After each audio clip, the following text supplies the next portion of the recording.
Alright, so one more video before bed. Why not, right? While we're at it. Because I had another thought just a little bit ago. And while I was finally getting into cleaning up the dishes that I got left over, and then finally getting to the spot on the carpet that I needed to clean.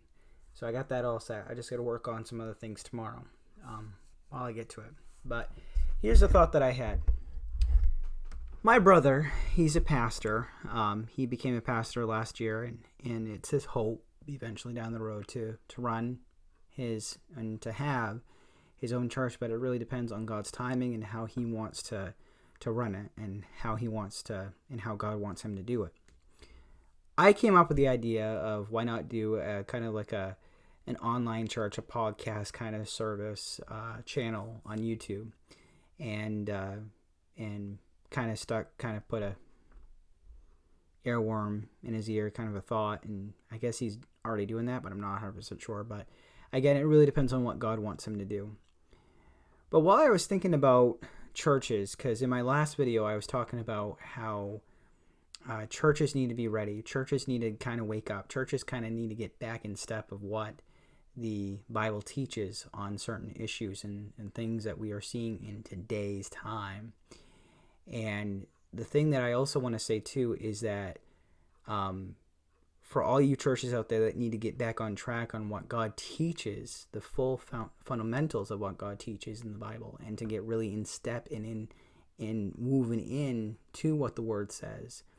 Stop worrying about your image so much and get into God's Word. You're going to lose a few people here and there. You're going to start arguments. You're going to have people get mad at you. But what really matters the most is the truth that God wants you to speak about and talk about and put out there. And stop sugarcoating your messages and go from there. But as I was washing the rug and washing dishes and stuff like that, I got kind of talking out loud and thinking about some of the various churches that I went to as a kid and growing up in my early 20s. The first ever church that I went to was the Swanville Community Church. I went there when I was very, very young, I think, probably about when I was 5. And I will be honest with you, I actually liked going to that church, but for some reason, something happened within that church to where I no longer went there.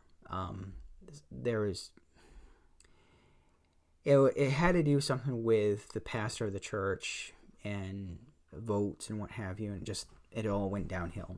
It really did. So I didn't go to church for a while, but I knew who God was. I knew that there was a God, and I knew that there was just something there. I did go to church with my grandmother. She did still continue to go to that church, and she had met or has had some really close friends within that church. And then in 2005, before I graduated out of high school, I was attending the United Methodist Church for a while. And at that time, I actually liked going to that church. The pastor of that church was really nice. He was a very good pastor. He kind of spoke on some things that needed to be spoken about. But here's the thing I just want to say is that if you're going to go to church, don't do it in a way of saying that you went to church, kind of just crossed off your bucket list. Just don't go to church or this one specific church for a year because you wanted to set some kind of goal. Okay, when I started going to that church of the United Methodist, it was more about attention. That's kind of the thing that I had gotten when I went to not just the United Methodist Church, but I went to other churches too, where I just wanted attention. I wanted somebody to talk to. I wanted to kind of stand out there a little bit and kind of do whatever. But the United Methodist Church, it was very different, to say the least, and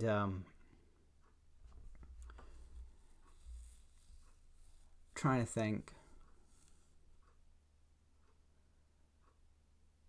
I had started going there because my dad started going there, and he was encouraging me to go, and I went along with it. And I met the pastor of the church, David Abbott. He was a really good pastor and minister, and I could connect with him very well. There was just something about him I really liked. I really, really did.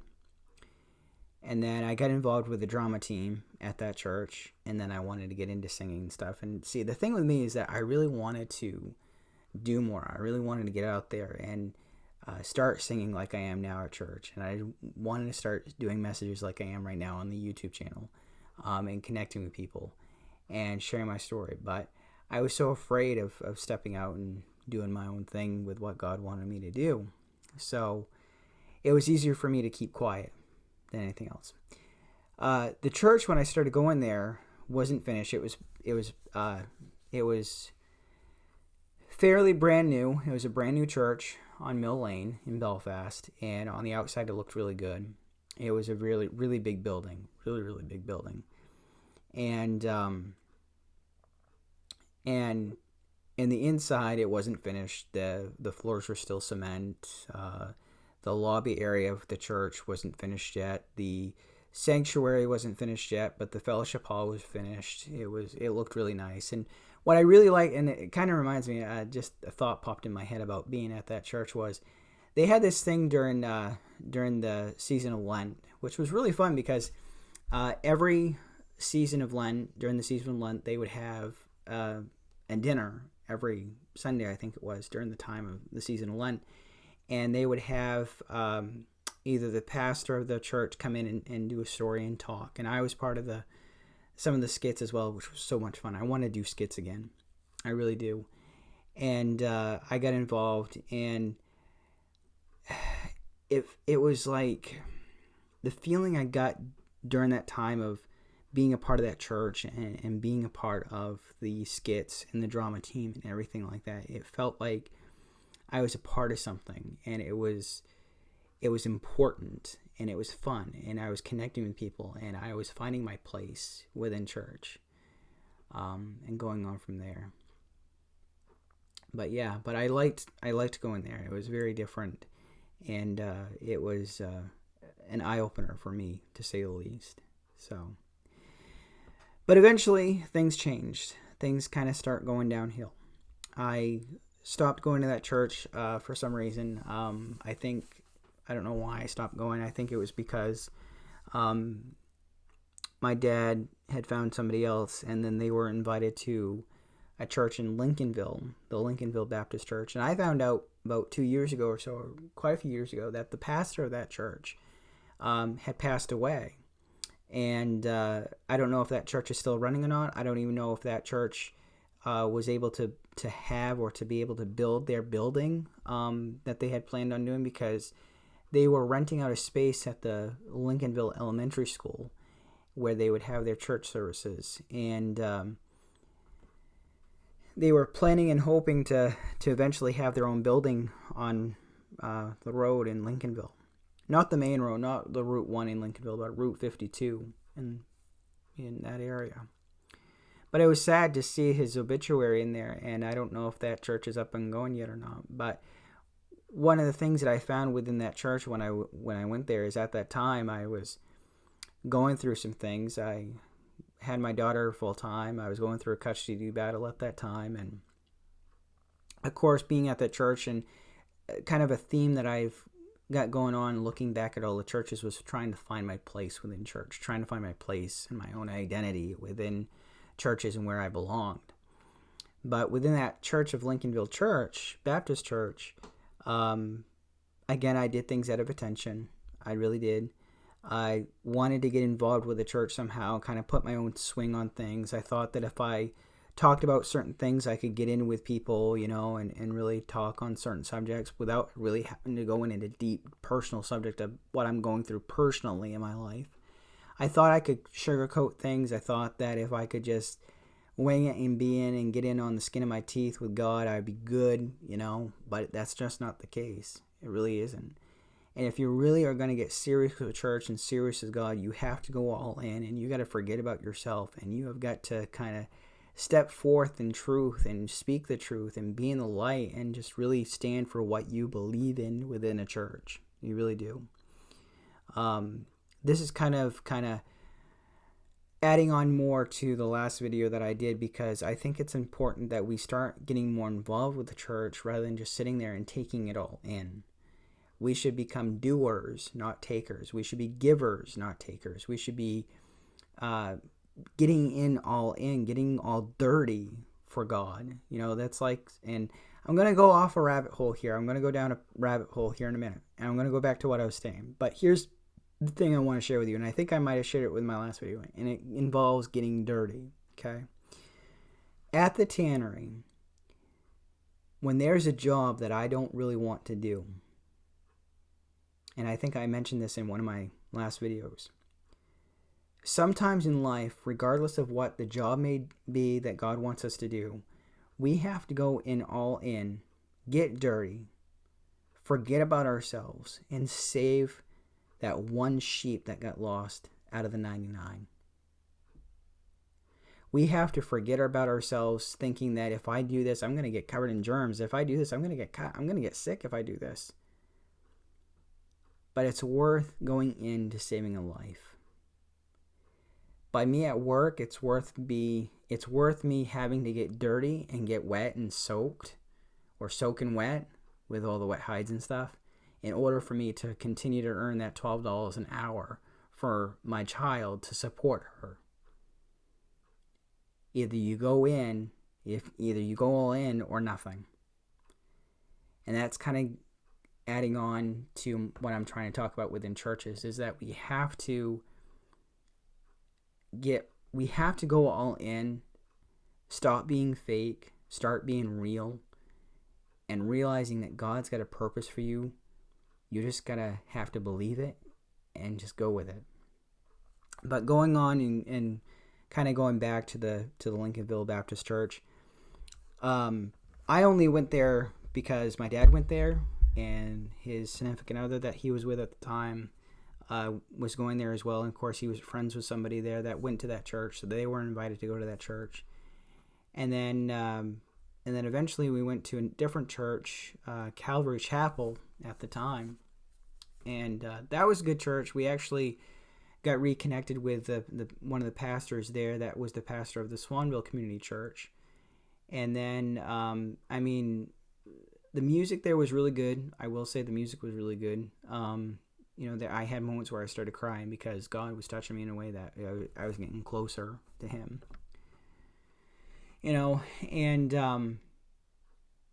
But then again, that church kind of put a damper on things and went down from there. But no matter where you go in life, whatever church you go to, God's going to find you there, and He's going to still be there with you. The last church that I attended for a few years was the Nazarene Church in Belfast. That was a really good church. I actually wrote them a letter about a year ago and never heard back from them. And this was a church that actually stayed connected with their sheep. I used to get letters from them. If I didn't show up on a Sunday, they would write a letter to me, check in on me to see how I was doing. And I never wrote back or whatever. But, they actually was with me during the time that I was really having a raw, hard moment with my dad and going through some things personally as well. I was dealing with a lot of anger issues. I was dealing with a lot of bitterness. I was dealing with a lot of resentment. I was kind of going down a road I shouldn't be going down on, but I did. And they were with me. They really were. Which leads me to a question that I thought of before I thought of all this stuff about churches and the churches that I went to and everything, is kind of a thought question to kind of ponder on. Is, if you're a pastor of a church, will you be accountable for the sheep that you allowed to wander off to go to a different church? Stop and think about it. When we stopped going to a church, it's because there was something about that church that just kind of wasn't right. The last church that I went to was a church that I was invited to when I first moved up here. And when I started being told about the church and everything, I started to kind of see it, but with what I was told, there was just something not right about that church. And I'm not going to name what that church was, but I will say this, that God isn't in it for show.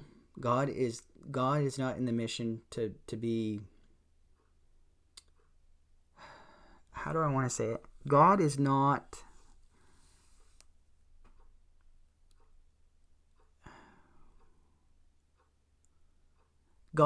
impressed with a performance. It doesn't matter how good you look. It doesn't matter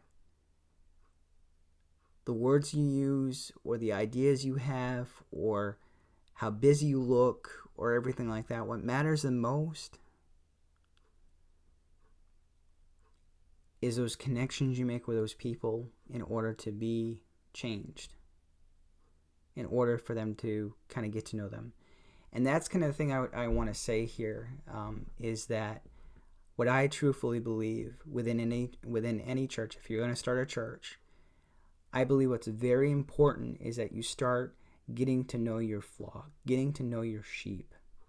Set aside all your biased opinions, your thoughts, your personal opinions. It's like working at a group home or a mental health agency. You need to set aside your personal thoughts and feelings on the subject and just really listen to that person. And that's what I encourage to any church, is to really listen to your sheep. Instead of making yourself look like you are an authority and in a position where you are in control of that person's life, get to know your sheep before you start hounding them with rules and regulations of the do's and don'ts of this church and what you're for and what you're against. I believe within any church that what's really important is that personal, intimate connection and relationship that you have with your sheep. And that's what Jesus wants for us. He wants to have that intimate, personal relationship with us because he loves us so much that he will do anything for us. Even dying on the cross is what he did for us.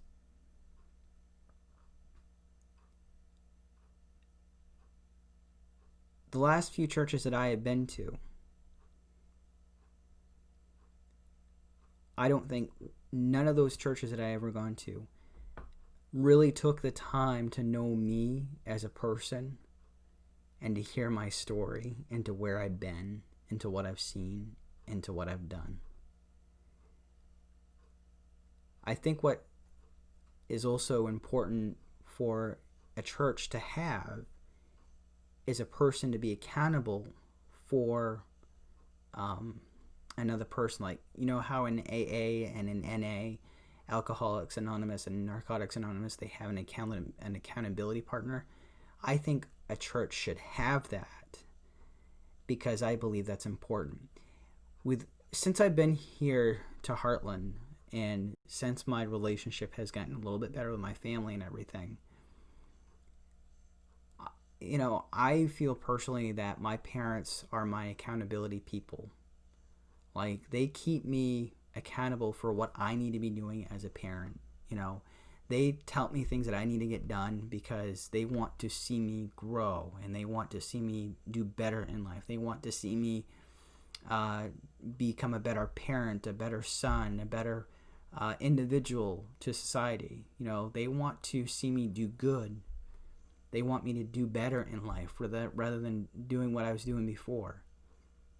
So my parents, I kind of consider them my accountability people, my accountability partners in my life, because I know that I can't do this walk alone because I got to have my parents, and not just my parents, but also my brothers, my sister-in-law, my family, all of them keep me accountable for my actions. And I don't want to go down that road that I went down before, to where I passed out and I almost hit rock bottom, kind of, so to speak.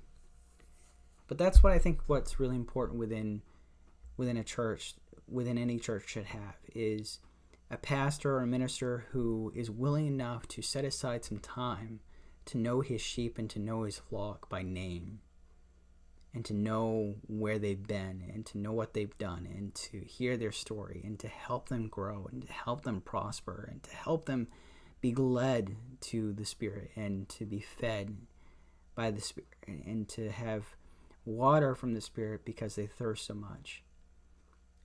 So again, I ask to any pastor or any minister within a church, do you feel that you may become accountable for the sheep that you've lost throughout the years that you've been ministering within that church? And why do people leave church? You know, I left certain churches because of the hurt that was done or had caused my family to have. I left church because I wanted to be closer to family.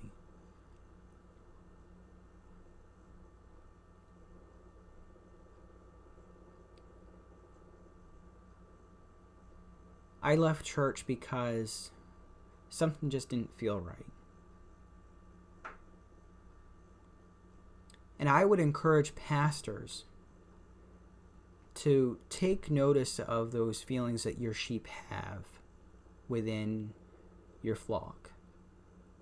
That if your sheep feel like there's something that isn't right, notice that, talk to them, and work together out on a plan of how to do better within a church. Because if you find yourself thinking that your flock sensing something wrong, you got to pick up on that and you need to say, okay, what can I do better?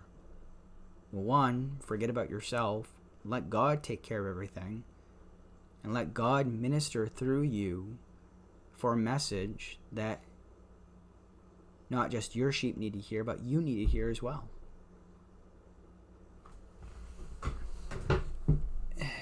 And so with that said,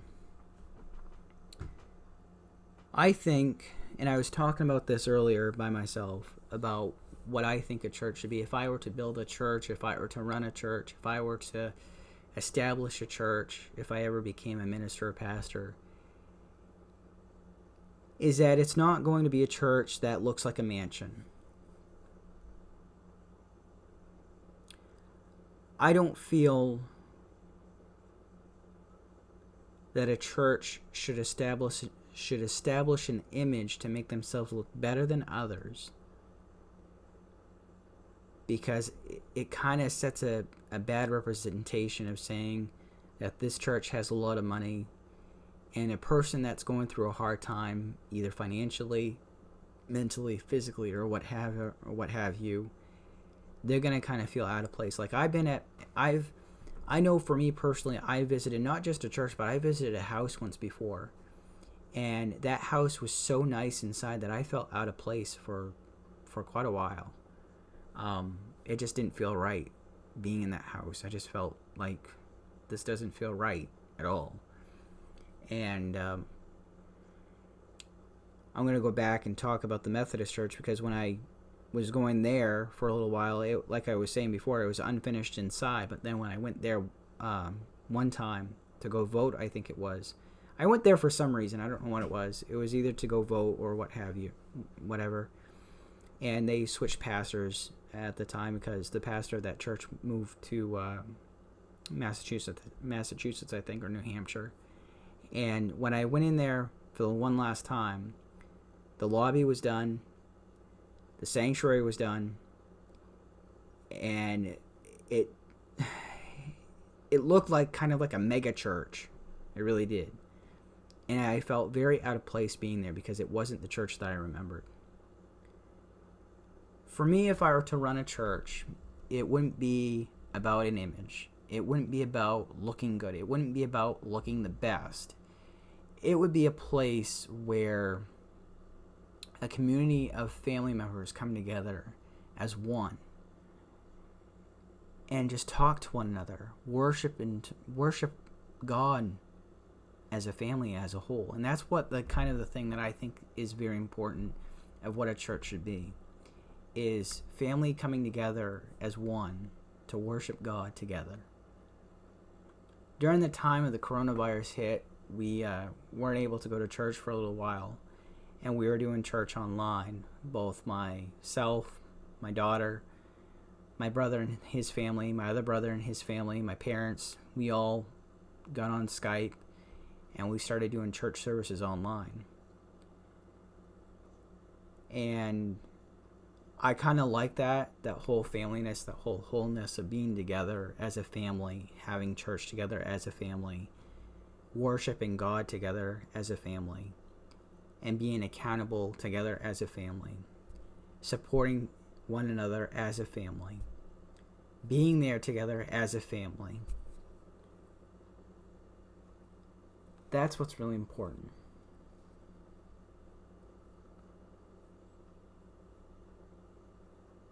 I think what should be really also included within church is that everybody gets to know people. Everybody within a church, if you're going to be a church and you have multiple families within the church, get to know one another, hear each other's story, talk to one another. Don't be separated. Don't congregate. Don't congregate with one section all the time, and then you congregate with another section all the time. So basically what I want to say is I would encourage to get to know one another rather than sitting together as a family all the time. Because if you're going to be a church, you're not just going to be a church, you're going to be a family. And you're going to get to know one another. But I would encourage to get to know one another instead of just saying that you're a part of a church, but then you don't really participate. Like, when I attended the Methodist church there for a while, there was a family that would sit all the way in the back of the church where the kids would sit, and that's where the family would sit, and they would talk and whatever and keep going on and on and on. But the thing of it is that I think what I want to say is that if you're going to have and run a church, and you're going to have people there that are going to eventually be your sheep and your flock, you got to maintain that flock and protect that flock and correct that flock and discipline that flock and make them know that God is in this house and God is present, and that you should pay attention and to listen to these words that I am saying to you, church. Because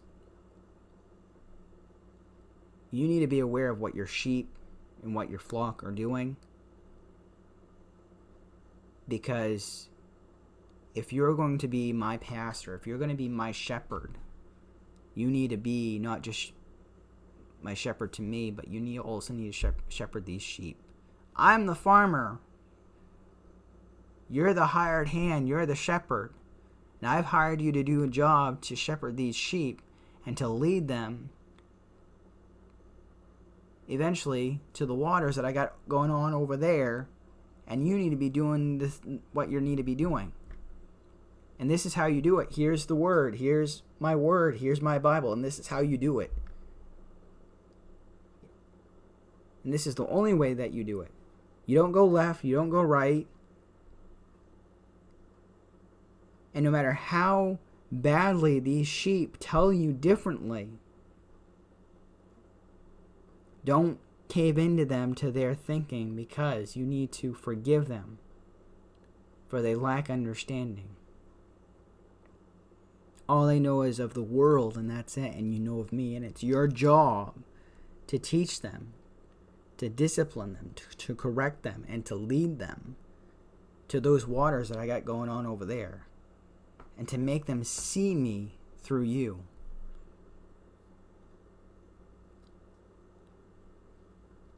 I hope this makes sense. I really do. I could go on and on and on. It's been about 30 minutes already. But again, I'm going to ask, if you're a pastor or if you're a minister, would you feel accountable that you've lost sheep through your time of being a minister? Because of something that you said, or because of something that was said within the church, or because of the divide of the church, or because of the lack of getting to know your sheep.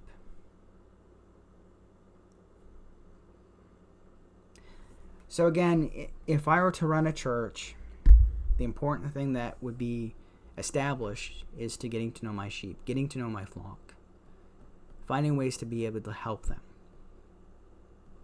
and going on from there. And I think what's really important is to also have an accountability partner within a church, and not just within a church, but also within a family. Because without an accountability partner, there will be no progress if you just do it on your own. There will be no encouragement if you try to do it on your own. Because you're going to need that help, that umph, for you to keep going and to do better. You know, that was like, I was talking earlier by myself, and I thought of something that I used to do as a daily living support specialist. I worked for an agency here in the area, and I worked in a house with an individual who wanted some support services. And I would work with this individual for a few days, and he would do good for a little while. And after a few days of not working with this individual, he would backslide. And I worked with this individual for about a month or so, and there was no progress. I mean, there was a little progress for a little while, and then there wouldn't be any progress at all. He would just go back to the way it was. And there was at one more occasion that I would tell him, saying that you requested these services, did you not? And he would say yes. And then I would respond, okay, well, if you requested these services and I'm trying to work with you and you do good for a little while, and then the next day, after not working with you for a while, for a few days, and I come back and you're back to the way it was, I worked with you on saving money, and I told you to save that money to prove to me that you will be able to hold on to that money till I work with you again, and that money is gone because you spent it on something that you didn't need.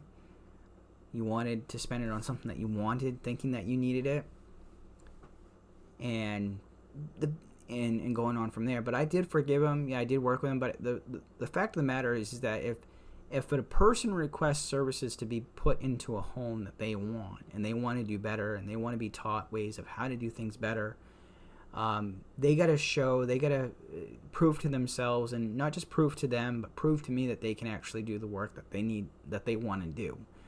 It's like God, you know. It's like you come to God and you want God to have him come into your life and to kind of work with you in some areas of your life, and you want him to kind of do things for you in some areas of your life. It's one thing to say that, to have him, you know, say, hey God, can you do this for me? Hey God, if I do this, will you do this for me? If you want God to work in your life, basically what I want to say is that if you want God to work in your life, you also got to have to prove to him that you mean what you say, and to kind of prove to him that you really mean business. Because if you are not going to do what you are expected to do for God, then how can God work for you if you don't do your part? So in turn, like with this individual I worked with, if he wants to better his life, he has to prove to me that he is willing and wanting to improve his life by the work that I'm trying to help him do. But he's also got to show me that. But if he doesn't stick to what basically what I want to say is this. I'm getting tired, but basically what I want to say is that we all want to better our lives. We all want to be able to do better. And we want God to help us along the way to do better. But in order for us to do that, we have to do the work, prove to God that we want to do better, and God will eventually help us.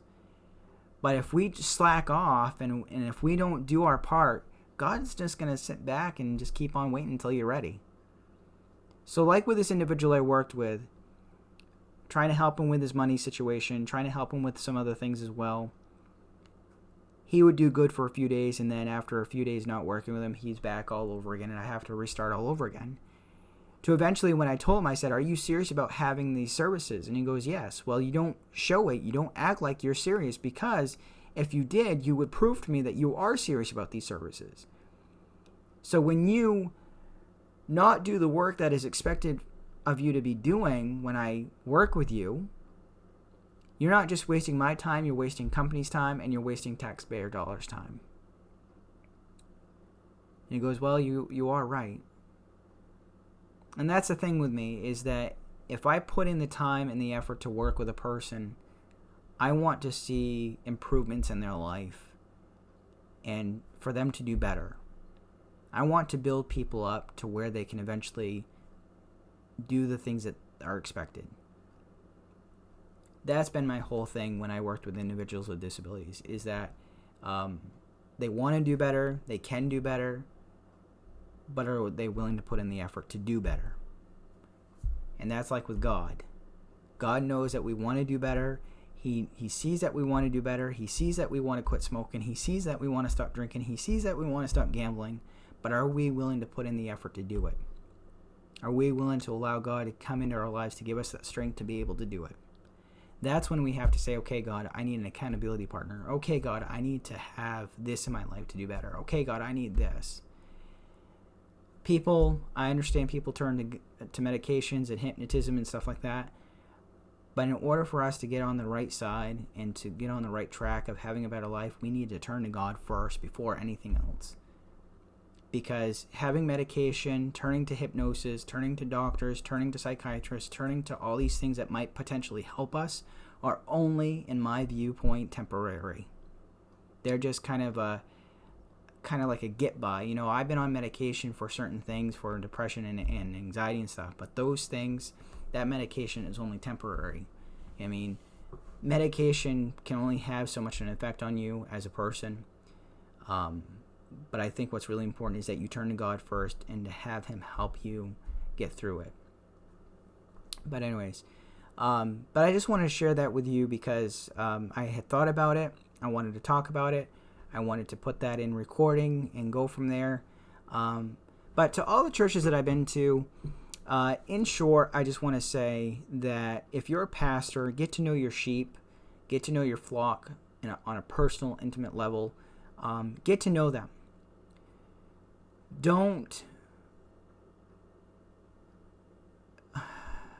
I don't want to say don't teach them works, but I think what's really important first is to get to know your sheep. Get to know their story. Find ways to be able to help them. Work with them. Be a part of their life. Be a part of their children's life. Get to know them on a personal level. Help them do good. Help them seek God and help them to find their true potential in life. The churches that I've been to, and I'll give the one church that I went to before in Belfast, but sometimes I feel like within a church, the individuals who I spoke with and the individuals that stood up to kind of give a praise report and everything, I feel sometimes these are individuals that are doing things on their own without the support of the church. It's them and God alone. But I think what's really important is that we have those supports within the church, that we can go to somebody who we can talk to freely about our problems, regardless of what they may think. That we are comfortable enough to come to them and talk, just like how we could talk to God. So, get to know your sheep, get to know your flock, get to know their story. And be real.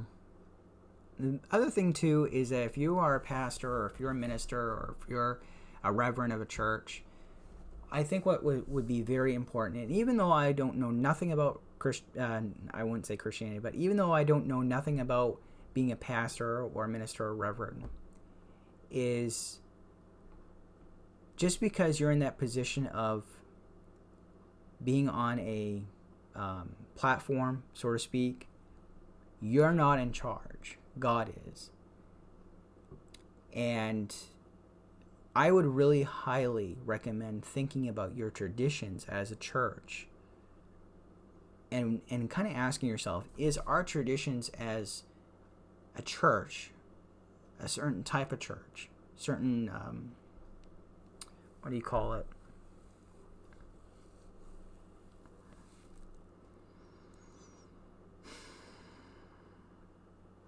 can't think of the word, but you know, what type, you know, the type of church that you are. Reconsider some of your traditions. You know, are they helping? Are they not helping? What can we work on more? What can we do less? What can we improve on more? What can we leave away or take away? And go from there. But don't forget your mission that you have from God, and focus less on the position that you have within your church. Stop trying, as I heard 2 Sundays ago from church that I went to, is stop trying to look busy and to impress people by your image, and start living the way that God wants you to be living. Start getting dirty and getting in there. Start teaching the ways that God wants you to teach. Start disciplining your children the way that they need to be disciplined. Start getting into the Word, studying it, disciplining yourself, learning from it, rediscovering who God is, and have your mind open to what God is trying to show you.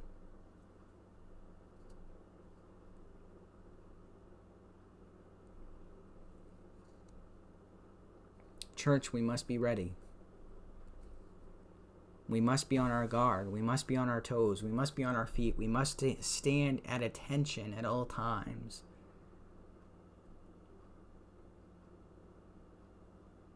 We must be ready. So, with that said, I'm going to kind of recap here and end this video because it's getting kind of late. So, in short, basically what I want to say is, if I were to run a church, I would say that what would be very important for me as a pastor or a minister or a reverend, mostly minister or pastor or whatever, is getting to know my sheep, getting to know my flock, getting to know their story, kind of helping them along the way to kind of rediscovering some things about, certain parts of their life, why they're still holding on to it. Even though I'm not a counselor or a psychologist or psychiatrist or what have you, I can still pick up on those things just like that. It comes to me. But again, if I were to run a church, I think one of the most important aspects of that church is getting to know the sheep, getting to know the flock, getting to know their story, finding ways to be able to help them, finding ways to be able to encourage them, finding ways to be able to help them to get their education, their license, a car, stuff like that, finding ways, kind of doing the work I used to do as a daily living support specialist for various agencies I worked with. And also, for Sundays, if I were to run a church service, like a sermon or a message, I wouldn't know how that would go because it really depends on how God wants it and how God sees it. I think what would be very important within a church is, instead of a square sanctuary like most churches are, I think what would be really cool to have, is a sanctuary that's kind of like a circle, because God is endless. He is before time and after time. And I know that doesn't make sense, but going back on the whole sanctuary part, the reason why I think it would be cool to have a circle is because I think of the rings, like the wedding rings.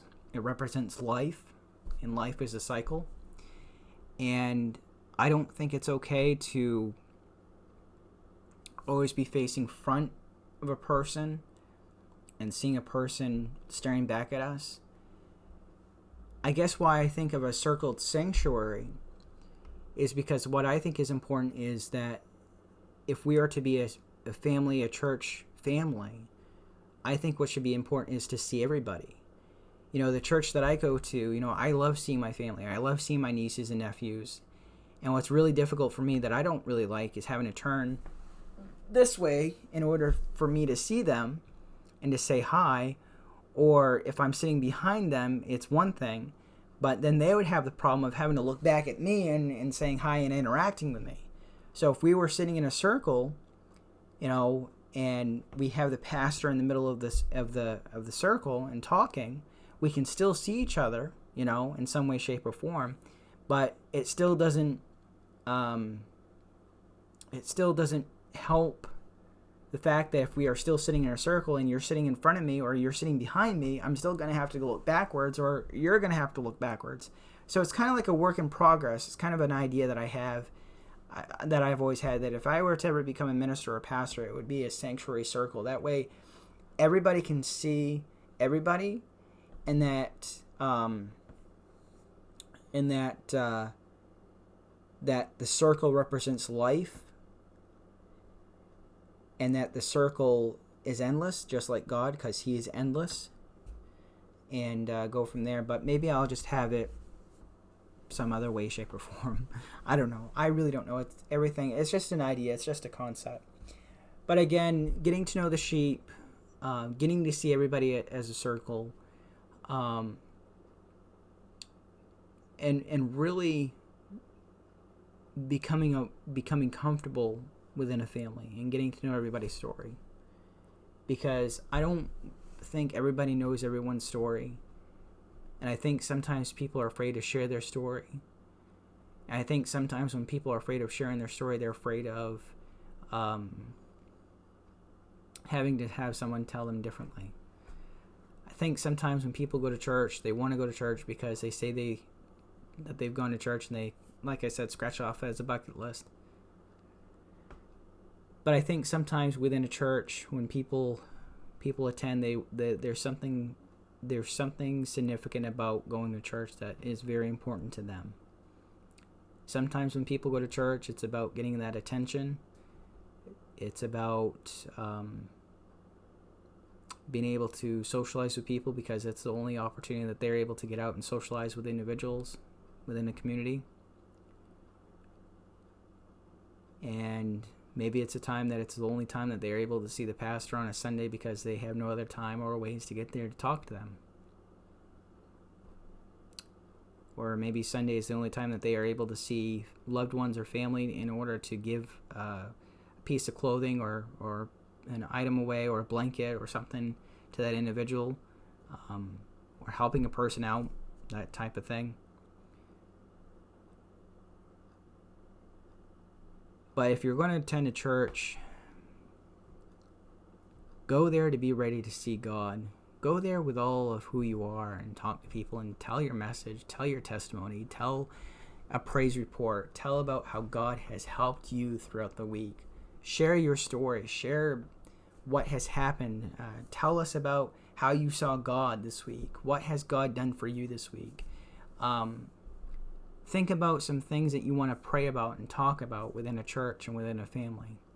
Think about starting gather together and talk amongst yourselves within the church community, and maybe start a coffee shop or a coffee talk like I'm doing right here on these vlogs.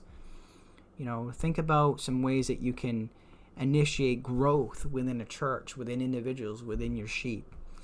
Have a discussion and say, hey, this is what I want to talk about, and here's why I want to talk about it. Or, hey, I have a concern, and I want to share that concern with you face to face, and this is why, and go from there. But I think we need to be more active within churches. I think we need to be more vigilant within churches. I think we need to be more productive within churches, and we need to be more pursuant within churches.